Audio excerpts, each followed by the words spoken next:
Chinedu Okafor hated being kept waiting. He stood beneath a massive crystal chandelier, staring at his reflection in the polished marble floor while holding a glass of champagne. Around him, hundreds of wealthy guests were talking, laughing, and checking their phones. The ballroom belonged to Global Prime Holdings, one of the most powerful companies in the country. Tonight's event was supposed to be the biggest corporate celebration of the year. But there was one thing nobody could explain. Nobody had met the new CEO. The board had announced the appointment 3 weeks earlier, but they had refused to reveal the CEO's identity. All they had said was that the new leader was a brilliant businesswoman with an extraordinary record of turning struggling companies around. Chinedu had been fascinated from the beginning. He was the regional director of Global Prime's most profitable division, and he had convinced himself that the new CEO would immediately recognize his importance. He expected a promotion. Perhaps even a seat on the executive committee. He looked at his expensive Swiss watch. Almost 9. His wife, Ngozi, stood beside him. Maybe she'll make an entrance. Chinedu smirked. People who matter don't keep people like me waiting. Ngozi laughed. You certainly think highly of yourself.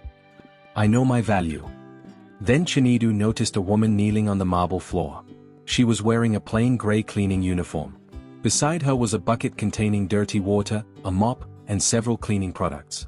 She was scrubbing a large red wine stain from the floor. Chinedu watched her for a moment. Then he smiled. Finally, something had appeared to entertain him. He walked toward her. Hey. The woman didn't respond. Chinedu frowned. Excuse me. She looked up. Yes, sir? Chinedu pointed at the floor. You're leaving a streak. I'm sorry. She dipped her cloth into the bucket. I'll clean it again. Chinedu looked at her uniform. Then at her worn shoes. Then back at her face. Do you even know what this floor costs? The woman remained silent. Chinedu laughed.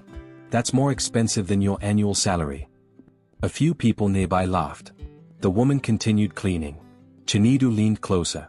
Careful. She looked up again. If you can't do the job properly, maybe you should find a street corner to sweep. The woman stared at him. There was no anger in her eyes. No fear. Only something Chinedu couldn't understand. Calmness. She lowered her eyes and continued cleaning. Chinedu straightened. Unbelievable. He turned toward his colleagues.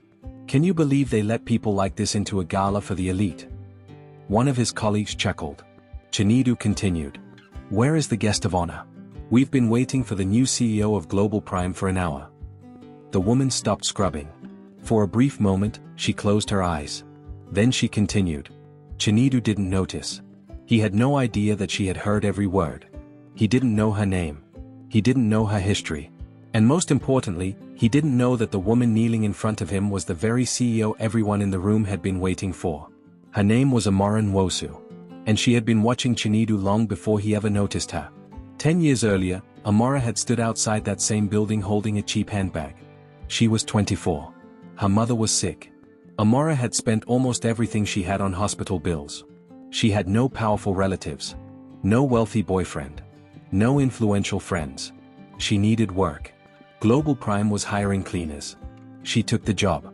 On her first day, she entered through the service entrance. She remembered how small she felt. Executives walked past her without looking. Some didn't even notice when she said hello. One executive had handed her a dirty cup without saying a word. Another had dropped papers on the floor and told her to pick them up. Amara swallowed her embarrassment. She needed the job. Her mother needed medicine. So she worked. Every morning she arrived before sunrise. Every night she left after the last executive had gone home. But something unexpected happened. Amara became fascinated by the company. She noticed that executives often left financial reports in conference rooms. She began reading them. At first, she understood very little. Then she started borrowing books from the library. Accounting, economics, investment, leadership, corporate finance. She studied while everyone else slept. Her mother would wake sometimes and find her sitting at the kitchen table at 2 in the morning. Amara. I'm studying. You need rest. I'll sleep after I finish this chapter. Her mother smiled. You've always been stubborn. Amara smiled back. Determined. Her mother laughed. Same thing. Amara eventually enrolled in evening classes. She worked as a cleaner during the day and studied business at night. People laughed when they heard about her ambition. One cleaner told her, "Girl, don't dream too big." Amara smiled. "I'm going to." And she did. After earning her degree, she left Global Prime. She joined a small investment firm. There, something remarkable happened. Amara discovered she had a gift. She could look at complicated businesses and identify what was wrong. A company losing millions could become profitable after Amara found the hidden waste. A failing division could become the strongest division after she reorganized it. Investors began noticing. Within 5 years, Amara had become one of the most respected young financial strategists in the industry. She quietly invested her earnings. Then she began buying shares in struggling companies. She rebuilt them, sold some, kept others. Her wealth grew. But she never forgot Global Prime. Then, at 34, Amara received a phone call. The chairman of Global Prime wanted to meet her. She arrived at the headquarters. The same building where she had once pushed a cleaning cart. The chairman stood when she entered. "Ms. Nwosu." "Chairman." He smiled. "We've been watching your work." "Amara Saturday. What do you want?" He leaned forward.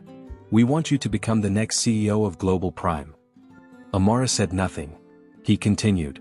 "The company needs someone who understands business from every level." Amara looked around the room. She remembered cleaning the windows in that very building. "I'll accept." The chairman smiled. But Amara had one condition. She wanted complete authority to restructure the company. The board agreed. What they didn't know was that Amara had another plan. Before she revealed herself to the employees, she wanted to know what kind of company she had inherited. So she decided to test it. She would attend her own welcome gala disguised as a cleaner. She wanted to see how people behaved when they believed the CEO wasn't watching. Amara arrived at the ballroom 2 hours before the guests. She wore the same style of gray uniform she had worn 10 years earlier. She carried a bucket. Nobody recognized her. The event coordinator whispered nervously, "Are you sure about this?" Amara nodded. "I am." "What if someone insults you?" Amara smiled. "Then I'll learn something about them." "What if they recognize you?" "They won't." And they didn't. Amara spent the first hour cleaning quietly. She watched executives arrive.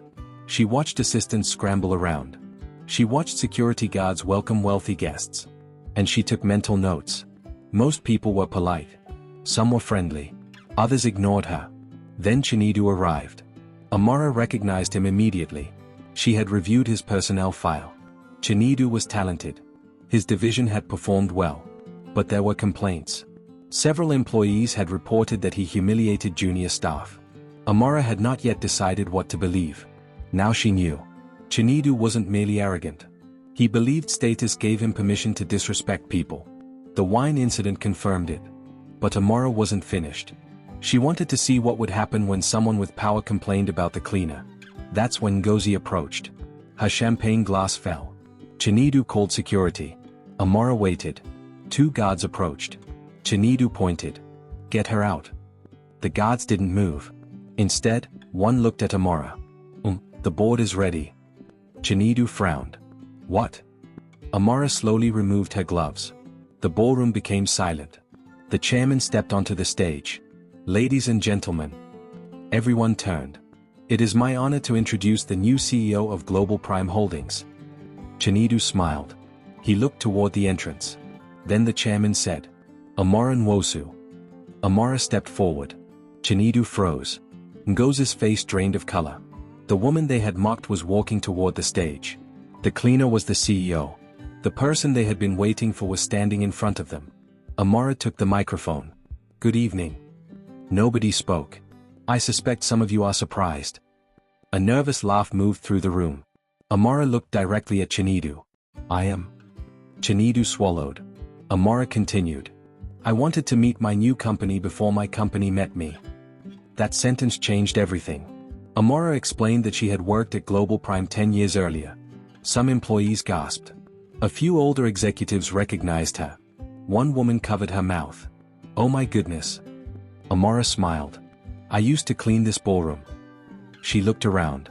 "Tonight I came back to see whether the company had changed." She looked at the cleaners standing near the walls. They deserved to know that they matter. Then she looked at Chinedu. "You showed me something tonight." Chinedu stepped forward. Ms. Nwosu, I sincerely apologize. Amara nodded. I accept your apology. Chinedu exhaled. Then she continued. But your apology isn't the issue. His smile disappeared. The issue is whether tonight was an isolated incident. Chinedu said nothing. Amara turned to the chairman. I want an independent investigation into Mr. Okafor's management practices. Chinedu's face changed. An investigation. Amara nodded. And not just his behavior toward me. Chinedu stared. His employees. The room went silent. Amara continued.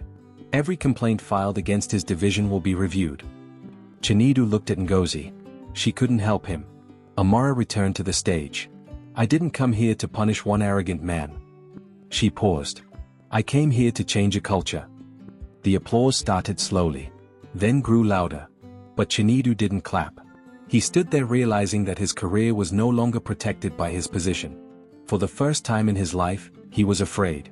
The investigation began the next morning. Amara expected to find arrogance. She found something worse. Employees described Chinedu as intimidating. One assistant said he had threatened to fire her after she questioned a financial report. Another employee said Chinedu had instructed managers to hide losses. And a junior accountant named Emeka Ease had written a complaint 6 months earlier. It had disappeared. Amara requested the original document. Nobody could find it. Where is Emeka? She asked. The HR director hesitated. He resigned. When? 3 months ago. Why? We don't know. Amara stared at him. You don't know? He simply stopped coming. Amara frowned. Find him. 2 days later, Emeka's former address was located. Amara went herself. Emeka opened the door. When he saw her, he looked frightened. You came. Yes. Why? I want to know what happened. Emeka shook his head. I don't want trouble. You won't be in trouble. He looked behind her. Are you really the CEO? Amara smiled. Yes. Emeka laughed bitterly. I should have known. Known what? You were the only person who ever looked me in the eye. Amara sat down. Tell me. Emeka hesitated. Then he began speaking. Chinedu had been manipulating numbers. He had created fake projections to make his division appear more profitable. He had hidden losses. He had approved contracts to companies connected to his friends. And Emeka had discovered it. When Emeka threatened to report him, Chinedu threatened to destroy his career. Emeka resigned. Amara listened carefully. Do you have evidence? Emeka nodded. He disappeared into another room. When he returned, he carried a small flash drive. I kept copies. Amara took it. Why? Because I knew someday someone would ask. Amara stared at the drive. She suddenly realized this was bigger than Chinedu. Much bigger. Amara's financial team analyzed the files. They found millions of dollars moving through shell companies. But there was one problem. The money wasn't only connected to Chinedu. It led upward. Amara stared at the organizational chart. This can't be right. Her chief financial officer, Tunde Adeyemi, stood beside her. What? Follow this account. Tunde checked. Which one? That one. He followed the transactions. His face changed. Amara. What? This account connects to a holding company. Who owns it? He hesitated. The ownership is hidden. Find out. The investigation continued. 3 days later, Tunde returned. We found something. Amara looked up. Who owns it? Tunde placed a document on the desk. That's the problem. Amara read it. Then read it again. The holding company was owned by an investment trust. The trust was controlled by someone whose name Amara knew very well. She looked at Tunde. Who? He whispered. Chukwemeka Nwosu. Amara stopped breathing. Chukwemeka Nwosu was her father. But her father had been dead for 15 years. Amara stared at the document. That's impossible. Tunde shook his head. The trust was created before his death. Amara's hands trembled. My father didn't have this kind of money. Tunde said nothing.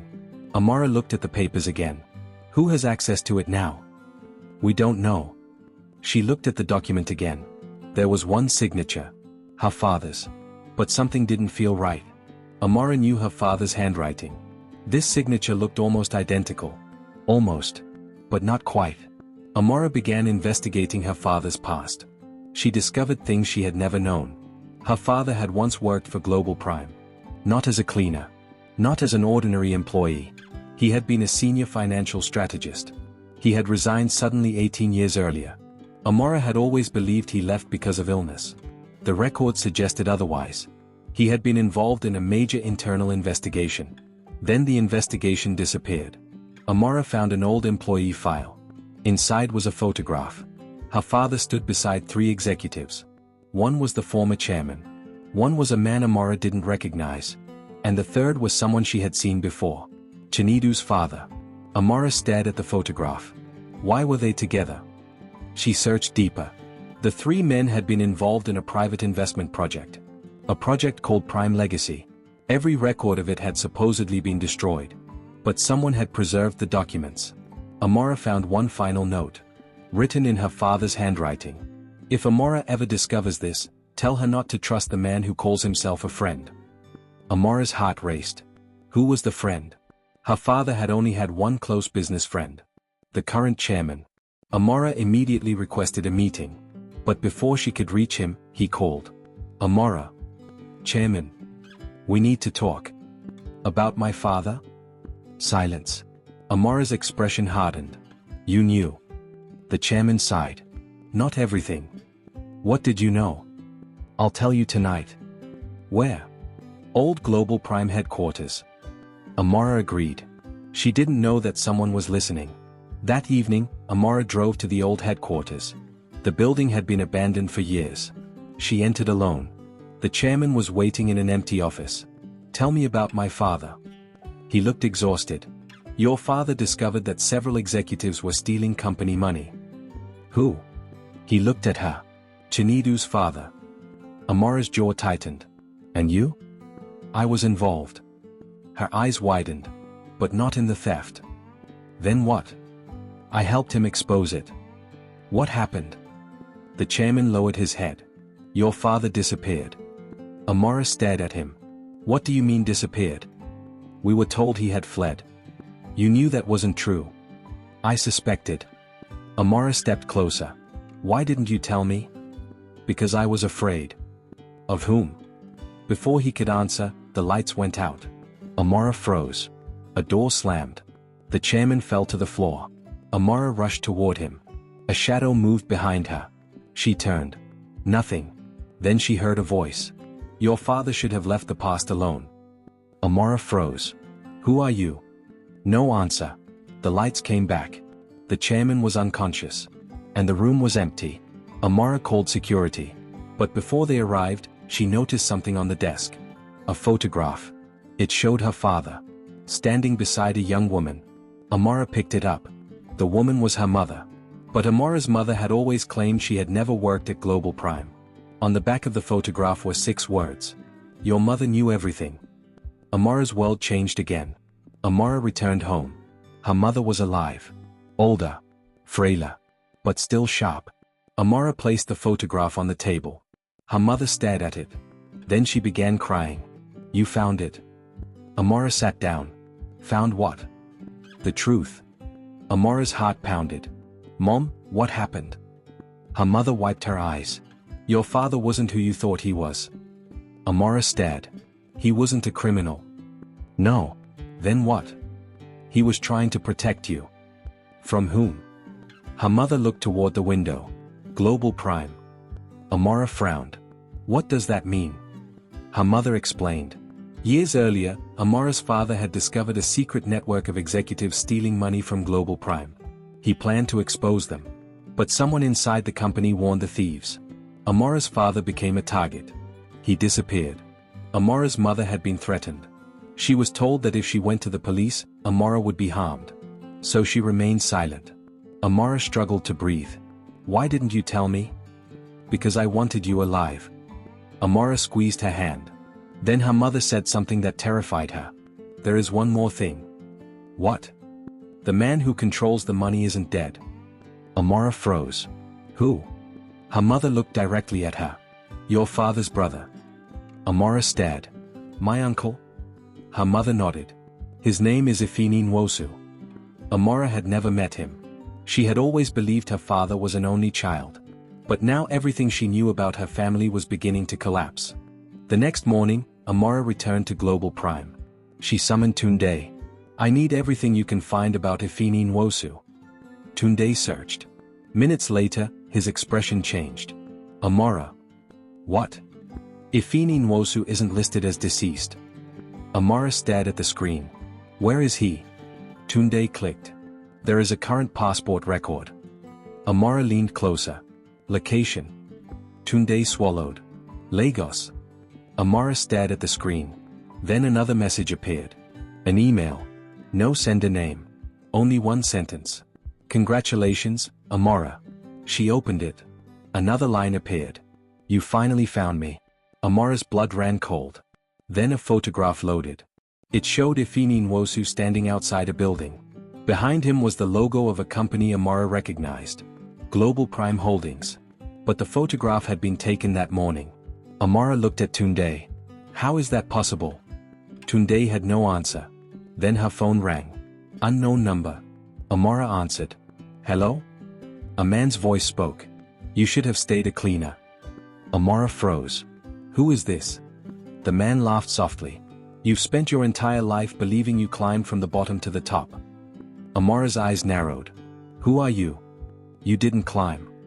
A pause. "You were placed." Amara's heart stopped. "What does that mean?" The caller said. "Ask your mother who your real father was." The line went dead. Amara slowly lowered the phone.